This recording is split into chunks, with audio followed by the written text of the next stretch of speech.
imbere hagira habe tomora igikombe canke ibikombe vya Afrika bita CAF Champions League na CAF Confederation Cup ama equipe agira kuri abiri ni agiye kuduserukira ndavuga equipe Rukinzo ndetse na equipe yitwa Ignorant Fighters. Yani tombora ku mugane wa Afrika birumvikana ariko ni tombora itaba ku migwi yose imigwi komakomeye niyo ndavuga idakini round ya mbere nkuko basanzwe bayimenyereye hari imigwi iza kwinjiramo muri round ya kabiri nka Korea sange wegere ntwari yabandanije kuri round ya mbere hariho igihe kuri round ya kabiri bacahura na equipe komakomeye ni nako rero bigomba bigende ndavuga ngo igihe cy'isaha 7 kuko ni isaha zitano za GMT ubwo cabongeza ko amasaha agera kuri abiri ni isaha ziza kuba ari isaha 7 zo ngahe wacu mu gihugu cy'u Burundi niho aza kubatombora ikayiro mu Misiri haba ku migwi iri muri ndavuga ngo muri Champions League no muri Confederation Cup yose iraza kuba igira tombora y'imigwi ko bizogenda bihura ariko kandi haro n'ama equipe navuga ko atazotanga iyo round ya mbere nk'ubu mu gihugu ca Egypt equipe ya Al Ahly yisanze yabaye ya gatatu mu nkino navuga ngo muri championnat ya Egyptian Premier League ishisabwa ko ikina Confederation Cup nimwe mu equipe yagiye irasaba cyane ko wabo bafuma baca bagira ntuze ya bafuma babafasha bakavuga ngo natwe dusohora amakipe agera kuri 3 muri Champions League ya madoserure nka zibiri muri Confederation Cup ngo turi equipe ikomeye ariko arabwiye ati ntabwo ivyo bintu bibaho ati mwe muzokina Confederation Cup rero navuga ko ari tombora Ege ntwari yari maze igihe nuvuga ngo ija muri izi nkino za CAF Champions League mugabo nabonye mu equipe ari hari ukuntu bakarasa buriya nabonye ari mice ine ama equipe na equipe menshi wanushima ari muri iri higanwa hari ama equipe ya mbere abari mu muce yitwa karama equipe akomakomeye adakina ntuze adakina round ya mbere hariho nayo bari kuri ntuze ya kabiri standard ya kabiri bita ko ama equipe akomakomeye mugabo donc akunda guparticipa kenshi mu nkino nyafrika ariko akina round ya mbere atari mission se yama yagiye mu nkino nyafrika hanyuma hakaba n'ama equipe abaye yo muri mido azarimwe ukazamva kindi gihe yagiye nandi makipe rero usanga ari mashasha muri muri aya mahiganwa nyafrika ubwo rero na Egere ntwari yiwacu yisanga iri mu makipe agenda gake muri izi nkino nyafrika Rukinzo niko kuko yabiherukamo mugabo ntihari vuba babiherukamo muri izi nkino nyafrika ko ndibuka ko bigeze gusohoka basohotse ariko batatwaye igikombe batsindiwe muri finale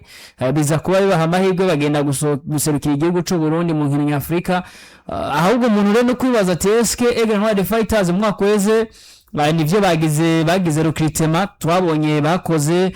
twabonye Mohamed Kone muri match twabonye mu nkino zitanu zizingahe baheruka gukina za gicuti atsinze ko AS Vita atsinda Panther atsinze no muri match bahuye na Vision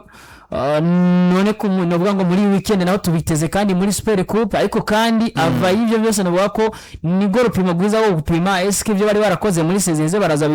bishobora no muri umwaka ko mu mwaka weze navuga ko bari batomboye nabi nivyo round ya mbere bari batomboye equipe ya SG Buti Telecom nubwo nabonye bugisa nkaho yabagoye gusumba wana shaka niri equipe ya Al Ahly nayo baca bayitomba round ya kabiri twavuga ngo bahuye na equipe ya mbere kwisi fisi bikombe vyinshi mugabo Al Ahly nayo uravye uko yagiye irasa nka isubira inyuma je no ko yasubiye inyuma ntabwo ari Al Ahly gitunga ya mazina twitaka ko makomeye ba Elisha nawe baraza bagakina muri equipe ya Al Ahly ariko ugasanga bayimazemo imyaka irenga nka 10 canke 6 gucyo ugasanga bafite amazina menshi twavuga ko basa nkaho bakuza ari naco navuga ngo uriya mumenyereza bazana nyino camugoye baramubwira ati ntabwo twebwe equipe ya Al Ahly kina Confederation Cup baza guhitamo gutandukana nawe Egere ntwari ndayibuka kandi sohoka igakugwamo n'igitsindo cyo hanze bakugwamo na Stade Malie menga batsinanye 3 kuri kimwe ariko Egere ntwari cyo gihe itahukanye n'igitsindo cyo hanze ni kandi ko bigeze kuba bahura na Gor Mahia nibaza ko nimwe makipe zigeze kuba zitsinda Egere ntwari The Fighters ibitsindo byinshi niba nibuka neza ari ibitsindo 5 Gor Mahia itsinda equipe ya Egere ntwari muri zinkino nyene nyafrika no bakore Egere ntwari bisa nkaho izi nkino irazimenyereye na numvise ko bafise objective uko nabo bagomba kugera kure nko mu matsinda kuko urenze izi round zibiri bisanga bageze mu matsinda mugabo ari amatsinda nayo kugira yageremwo kuko nko bushobora gutombora equipe twe kwita kwiba yabaye muri round ya mbere ya kabiri kumva batomboye Mamelodi Sundowns ziri guraca muri round ya mbere ugasanga ye kugira ngo uzoronke iyo tike kugira mu matsinda bisa nkaho bigoye mwakoze twaje dufise Flambeau du Centre muri Confederation Cup twabona ko menga birashoboka. Amazina yari ifise bari batomboye Al Akdal navuga ko itari ifise iryo zina rinini ku mugani wa Afrika ko yari yamenyereyo za Benghazi hamwe na za Tripoli. Tuza kubona Al Akdal nawe yinjiye muri izi nkino nyafrika iraza equipe ya Flambeau du Centre yihagarara ko bahuye na Singida nawe yari yinjizemwo amazina navuga ko abisa nkaho afise experience winjijemo Awucho Kizigenza wa Uganda ugashiramo Kratos. Byasa nkaho ari Singida yari ifise abakinyi beza mugabo bongejemo izindi nguvu z'abakinyi bafise experience baza gutuma equipe ya Flambeau du Centre itaha tubona umenga ngaho yari ihagaze kisose hanze tubona n'ubundi umenga ntihagaze. Navuga ko rero nukurindira ngo tombori yaza kubigenda gute muga kuri peu importe equipe duhuye je navuga ko uretse equipe ya Grenoble dushaka kuvuga ngo round ya mbere bashobora kuyibandanya. Equipe ya Rukinzo jewe nta recruitment navuga ngo barakoze zishobora kuza kutwemeza 100% ko ari equipe yoza kubera ko nabonye muri ya Confederation Cup isigarimwe amakipe akomeye. Confederation Cup isigarimwe amakipe akomeye niba harimo USM Alger atakanye ikombe umwaka weze niba harimo equipe ya Al Ahly mushobora guhura muri round ya kabiri ayo sazoke na Confederation Cup uri equipe ushobora gusanga wahuye na equipe ya Rukinzo. Nabonye Rukinzo ishobora no nabonye equipe ya Grenoble ishobora no gutombora za Mareke muri ntuze ya kabiri. Izo zose no bakara ama equipe bisa nkaho agoye mu gihe muba muhuriye muri round y'icankerizi yaje kubwanza no ko ahanini twogira confidence je nyinshi no gira Grenoble gusumba uko no gira Rukinzo. CAF Clubs Ranking 2026-2027 itwereka ko umugwi witwa Mamelodi Sundowns ari wa mbere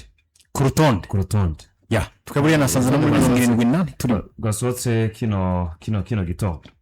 ni nabo bafise igikombe cy'umwaka wese. Yes nka Mamelodi raba iyi equipe yitwa Al Ahly, Esperance de Tunis, RC Berkane na USM Alger. Nagomba gushika kuri equipe ya gatanu yitwa USM Alger bivuze ko iri muri Coupe de la Confédération.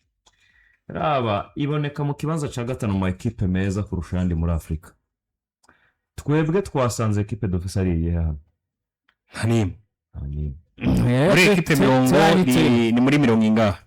muri equipe 79 jewe mbona hano imbere yanje 79 nta equipe nimwe mu gihugu cy'u Burundi akone twojamo gute noneho muri kano karere kana Tanzania ndazi bafisemo zine muri kano karere Tanzania ya mbere bafisemo honyine zibiri zikurikirana Simba ni ya 11 Yanga ni ya 12 Azam nta irimo equipe yitwa Azam ni ya 39 Azam nta ntizokena round ya mbere Azam ni ya 39 hanyuma equipe ya Singida nayo ni ya 58 bumvyimvikana ngo bafisemo zine bafisemo ama equipe ane ni championnat ya Tanzania. Championnat y'u Rwanda nta kintu bafise oya bari yaturangana oya ni nkatwe kabisa. DRC barafisemo tout puissant Mazembe Anglebert ya 20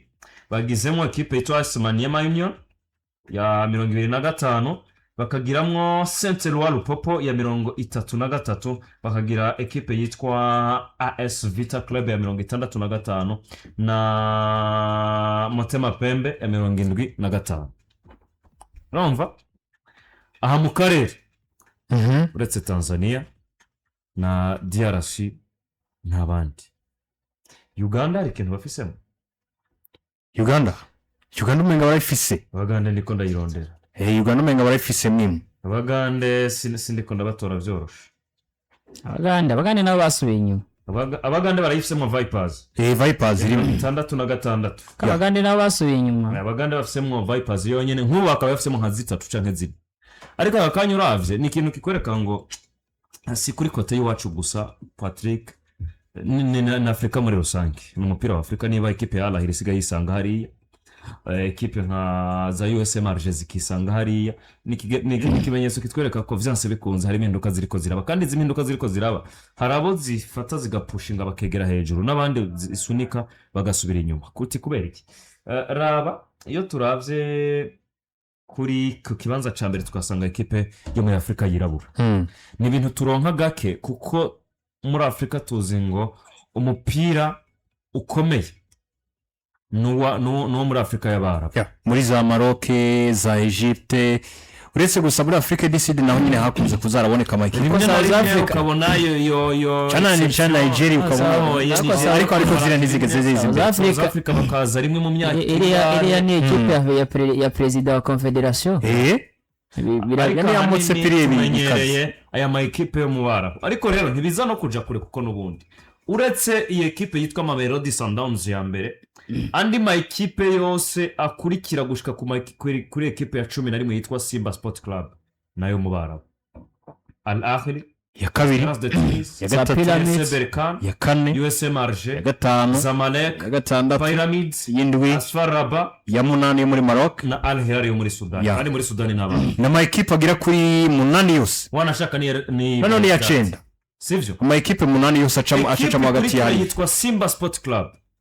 kandi rero iyi ekipe yitwa Simba iva muri ligue na ekipe ni muri wacu muri 29 yewe bamo gute kibamo gute no mu Rwanda batayigira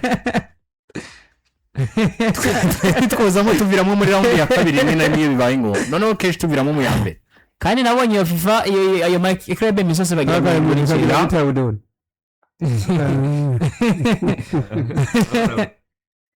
urumva ngo noneho mu byo bavuga nuko ako bitaro nabonye kimwe duserukiramo baguha amanota bitaro nabonye ikintu kimwe yaduserukiyemo mu ma ekipe ku mugabane wa Afrika afise ibikombe byinshi bya champion ifata umwanya wa 15 ku mugabane wa Afrika cyane kabisa hake byinshi bya champion ifata umwanya wa 15 ndasanzwe ekipe ya Vitaro umugabo tubanze muri championa ni championa nacho ni mu buryo bw'okari ni championa nacho ni vise de presse Yanga ni kadufate Simba imbere ya Yanga Simba imbere ya Yanga none turamukira ntuza amanota 3 turamukira wa muhungu inde wa muhungu ni sakuru atitwaye neza muri Simba reka turabimwe tomberiza kugenda yamiyemwo na Yanga ibaye gupushinga muri imyaka ya hafi Yanga niyo guhera 2023 ekipe rero 2023 usanga yaho gahadufata ko Simba yasubiye Abdul uyu munsi ntabwo batwogira kubijanye na nuko dushobora kwisanga twabuye na ekipe dukuramo ivyo twabonye cagiye muri ya nama umuyobozi wa ekipe wa Fondation Pax Burundi avuga ngo nk'ubu na arari buce bayidu niyo twaba dukeneye ariko no munsi twaba twiteguye guhangana n'ama ekipe hafi yose ari muri yasubiye dushobora guhura nayo yasubiye nyuma itazokunda ko bahura na Edouard uyu mwaka bazahora bahura na Rukinzo muri round ya kabiri ko nguri nuzi yabo ivo ntibari ko round ya mbere ntibari turamutse tubonye Al Ahly imeze uko imeze uyu munsi avec Aigle Noir bafise kiriya cizere bakanumva ko bishoboka rega bopima niba Al Ahly nziza barapimye na ekipe ya Aigle Noir tukabona ngo nivyo Jima ravuye mu muga ekipe amazi yayanyoye ni kimenyetso kitwereka ngo mu gihe twogira projet zubatse neza kandi mu buryo bufise consistency vyokunda ikintu Aigle Noir yakoze ni kimwe Patrick Aigle Noir yararetse abakinyi baragenda mugabo hagenda ababandi bishoboka kwizosubiriza nabo babona ko bitashoboka ko bizosubiza kubera ko umupira ari business ashobora kubadandaza akabashira ku isoko bo baramenye ngo kubaka ekipe ikomeye mu Burundi bisaba iki barabikora barabishikako baranamenya ngo atari umukinyi agiye kuri nivo yindi yo ku rwego rwo hejuru nta mukinyi tugomba gutanga agiye muri ekipe bayabaye twita ko tunganya nivo canke dusumvya gato niba abantu babizi transfer y'umugabo yitwa Kamana Karimu muri ekipe ya Jamus yabaye buriya muri Aigle Noir batavyishimiye nuko habanje kuba ikintu kimeze nk'amajambo menshi atari meza hanze hano nyuma yo kuja muri test kwa ekipe yitwa Al Hilal aza kugaruka abantu benshi ngo wosanga ngo bitagenze neza ngo kubera ko Aigle Noir ngo wosanga ngo urumva ngo amafaranga n'ibiki gushika ubwo nyene iteka shavuye akavuga toke offer yose izoza tuzoyakire tumureka agende hanyuma turabe ingene bizogenda bivuze iki ekipe imaze kugira mentalite yiyo akavuga ngo ekipe tubona ko twohamvya tukipima tugakina nayo nta n'impamvu ifise nimwe kudukura mu mukinyi ngo umutwara witwa Abdi neza twagwa na ekipe muri championnat ya mbere ikomeye muri Afrika witwa Kamana nimba vyase muri Al Hilal Jamus siyo yari ekipe nziza yiwawe irorerere na ekipe yo mu Rwanda iri kuri nivo gutunga umukinyi avuye muri Aigle Noir afise nivo nziza no uyu murongo barabanza barawuca baravuga ngo nta muntu agomba kurengana ngaho uyu murongo bawitarengarenga nkumene ariko avec umupira w'iwacu bikunda ko hari abandi bantu baza ngo bajane na Aigle Noir kuri uyu murongo niyo mpamvu nakunda kuvuga ngo mu gihe twogira consistency y'imyaka 5 Aigle Noir imeze uko ibikombe vya champion ikabibona ikaronka inyesukira igihugu ariko consistency aho consistency baragira gute kandi nibo ndabo tubona abaye beza n'ubundi bacaso ega ni pepiniere ico nahereko sinzi ko wacumvise umwiza arasohoka mugabo agiye ku rwego rwa ya ekipe yitwa ko ari imwe muri nziza muri Afrika gusumba kumva ngo umukinnyi avuye muri ekipe ya Aigle Noir agiye muri ekipe y'Amagaju ako ni kubera agiye muri ekipe ya APR c'est quoi ça ako niko dukunda kwevarewa kenshi duhereye kuri Yusufu Ndayishimiye peut-être ko ari we yageze kuravuye muri ekipe ya Aigle Noir muri iyo twiyumviriye abo bahungu ba Joseph ntibagiye kubwiye ekipe ya Aigle Noir basoka aja muri Turikiya ntibyakunda uyu muhungu Kamana je navuga ngo ngize nka evaluation yo mu myaka nk'itatu canke ngaye iri nyuma Aigle Noir je navuga ko nawe nyene iri kiraguza ama ekipe tuzokwitanga ko makomeye impamvu nayikubwiye ni ca kindi kuri Kamana n'iteka yarivugiye ati nubwo yagiye je ntabishimiye nuko gusa habaye ibintu by'amajambo menshi hanze akumva ko umenga Aigle Noir niyo yagomvye kumugumya kumbe twashaka ekipe nziza gusumba yari Karajama ati mbwa kubera kayo majambo yadushavuje reka tukire kumureka agende turabe ko ayo majambo yogira gute yohera canke yogabanuka raba rero bimwe yavuga uyu munsi Kamana ari nganye ne mu gisagara ca Bujumbura ikindi kintu kiriko kiradukora ko niki nuko uyu munsi turonka umukinyi mwiza Ano tuvuye ku rwego rwa Kamana ukiraho tuvuye ku rwego rwa Kamana gwari hejuru ku buryo ari kuronka ekipe rotiri ako no muri Jamus yagonzwe na competitivity ariko je nasanze ahubwo ikintu kimwe gusa nuko ushobora muri kimwe cyakabiri muri seka kuri adu niwe je naha no gusaba nakazi ariko umuntu yakurungitse ari yafase kwa ako bamaze imyaka komeze ako bamaze Jamus maze tuwazi participa muri Champions League yo ku mugabane wa Afrika none se Aigle Noir igisubira umwaka wa kangahe ako Jamus Aigle Noir no waka participation biravana nawe wagiye ako Aigle Noir ni participation biravana nawe wagiye Jamus yo ni participation urakoze ni Aigle Noir na Jamus zitandukanye nanishatse kuvuga nanishatse guca rendogira nanishatse guca rendogira oya sisi niba impamvu yari yansavuga ngo ntujayo kubera ko hariya natwe ikintu baturusha natwe aho bashikana tuturage nanishatse kuvuga ni rero niba hariya dufata ko ari participation ya ekipe nagira ko Sudani y'Epfo twemezanye ntabwo umupira wabo uratera imbere mugabo niba ntarigiriyo ariko hariya nyene n'ubundi wa mukinyi ntiyaprovinze ko ntaprovinge ko iriya champion bisa nk'ari hejuru canke urwego ariko ari gwiza gusumba uko twamubonye ko muri Jamus twosha tuvuga ko kuri Kamana ari we yagiye muri champion mbi canke na urwego rwiwe yisanze muri Jamus kana kubaza kino kibazo ajene baza ko ibibazo byose office uyu munsi turamutse tuvyutse nteje mu gitondo tugasanga Abdi Neza yagarutse hano sivyo avec ikiganiro twagiranye ngaha iyo bari we yananiwe canke bayananijwe iyo bari we yananiwe kubera iki iyo bari we yananiwe kuko jewe buriya nizere ikintu kimwe umuntu iyo warungitswe n'umuntu akuze canke n'umuntu akomeye hari faveur uronka par exemple ari jenge ngiyo wanugitse gukora nka interview nka karorero wandungitse buriya ashobora kuba kimwe mu bintu bishobora kugira ako bikoze mu kunyumviriza kwabo bantu no guhenda kugira ngo bivanye n'izina yawe shikanye bagitore bivanye n'umuntu yashikanyeyo ariko wijanye urananirwa akabwira ati turakasije uriya yararungitswe ntiyarungitswe Abdi yarafise offers zirenga zine z'ama equipe meza yo muri Afrika zirenga zine umuhaje aramubwira ngo jewe nicaye ndaba offer nziza kuri wewe bona muri gazelle niho wibuke ko ama equipe nka za RS Berkane na za USM Arge yatubwiye ko zari ziri ku rutonde ko ama equipe yakoze iyo approach ako tusemeshe ukuri sivyo hanyuma tuce tuzunguruka tugaruke ku mugabo yitwa Jean Claude Girumugisha nyene iteka aratubwiye ngo Girumugisha yaratomboye koko yasanze umumenyereza mwiza hariya aramufasha muri integration kandi umukinyi uko umufasha muri integration niko yadapta ku bandi yakiyadapta muri turebe imico ya equipe none se intango ya Abdi Ineza muri Egypte yari nziza canke yari mbi ikintu kimwe kirari waranze unyishure yari nziza canke yari mbi kuri Ineza Abdi no bako intango yari yabaye nziza kuko ikintu cyatubwira ngani avec ivyari biri muri contrat n'abene gihugu bo muri Egypte bakina na hariya batari barigeze babemerera no muri entraînement mu mupira ntibamupasa nyene kubera ibitsinda akwije bacomorondera indi ofe akava ngaho akaja mu Faransa ntibamupasa kubera iki kubera ko n'ubundi kubera ko abarabu buriya bafise mentalite zitandukanye. Uriya n'umukinnyi hageze guhamagarwa muri equipe nationale akamubwira ngo nubwo wocererwa turakurihira ugende wenyene mugabo banza ugume ngaha udufashe hanyuma kandi nimba binashoboka ko usiba muri equipe nationale tukaguhingana y'amafaranga runaka. Umunsi baja muri Chad heko Abdi ntiyashitse acererwa equipe yaramubwiye ngo emera ucererwe turaguha 1,500 1,500 yari wa mu entraîneur wa mbere hasanga.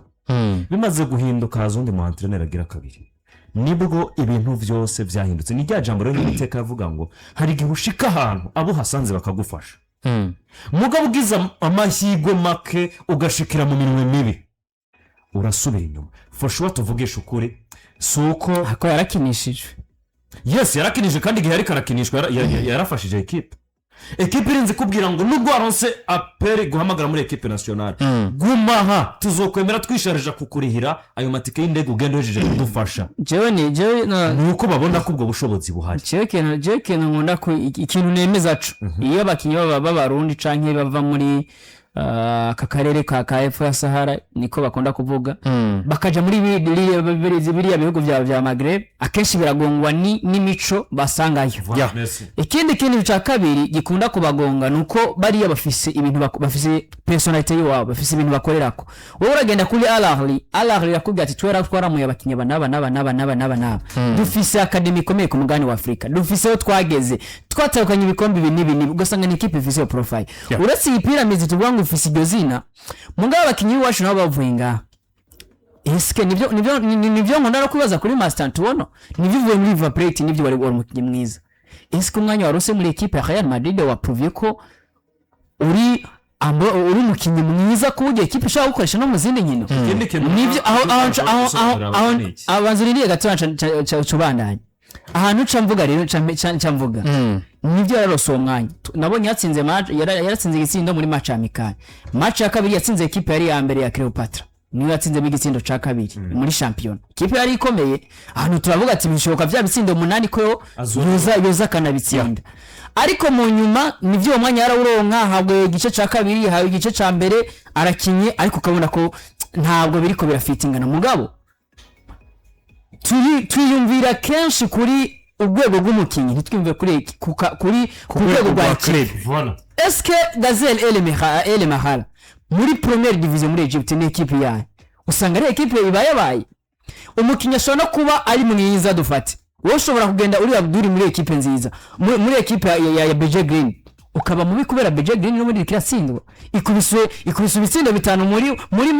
match kuri kiratsinzwe 4 match kuri kiratsinzwe 5. Eske uracari ambona ataka paritu bisaba reko haba cyahizo vuga ngo aravanga hagiye muri equipe twita ko iri muri champion ikomeye mugabo atari equipe mwiyo champion ikomeye kugira ngo ndakwereke mu dufate akaroro kamwe kiburayi. Uwitwa Sandro Tonali yavuye muri iyi equipe mu Butaliyani yavuye muri Mirase na equipe ya Newcastle.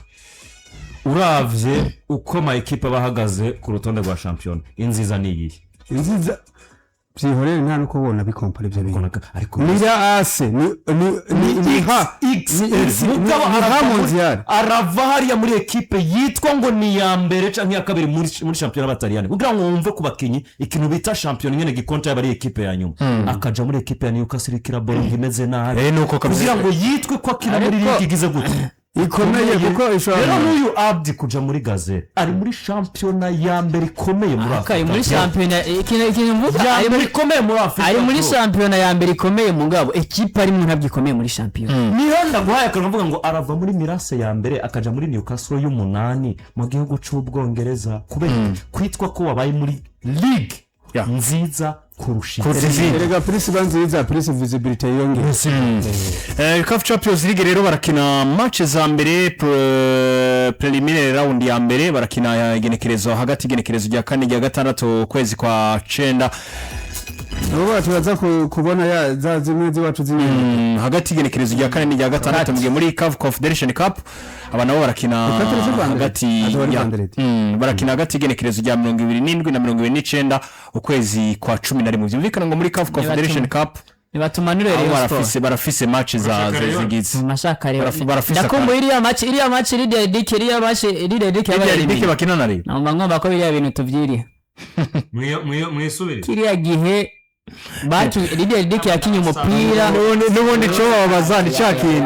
ndabasabye ikintu kimwe mumbabarire mushakire yo y'umwakoze ne mushakire yo ako ni n'ubundi cyo babazana ikintu niba barundi nyine bababariza wewe uko babajwe yari Chabani batubabaje gitsingo rero yo batamba uyu munsi mudera araza bajwige uyo batambwe cyangwa yo bamudeke gihe ni wako muri interview yavuze ngo mumbabarire nari gucuvuga ari nubwo ndi murundi n'ubundi mudera araza n'ubundi yo bari muderi cyangwa tamba mumbabarire nanje ariko ndacubunga bw'abana nuko bimeze ni mu gihe Abdul nabonye ku rundi ruhande si ibintu tugiye kuvuga ko